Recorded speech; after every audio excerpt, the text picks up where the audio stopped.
Good morning mga kabisote! Halika, samahan nyo akong mulit maglalamas na naman tayo ng mga sangkap para sa ating simpleng pananghalian. Let's go!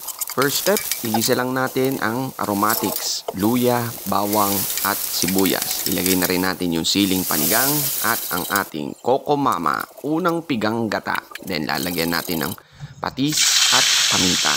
Sa isang kawali, iprito natin yung mga tilapia natin, kabisote. Saktong pagkakaprito lang at hindi tostado. Yan, mga ganyan ang itsura niya, kabisote. Tamang-tama na yan.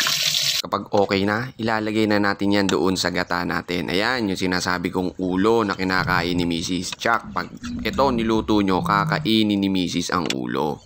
Sisip-sipin pa yan dahil malasang-malasa ang ulo ng tilapia natin, kabisote. Ihain mo na rin kay Mrs. to. Chuck, kakainin na rin niya ang ulo. Finishing touches mga kabisote, ilagay na natin yung pechay at ang ating siling panigang. Dagdagan mo ang sinaing kabisote at mag-ready ng sawsawang may sili.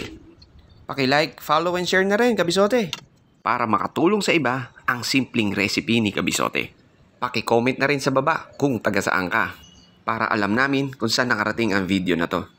At pwede ka rin mag-request ng paborito mong ulam. Isang kembot na lang. Oh, ano pang hinihintay mo kabisote? Tara! Kakain na!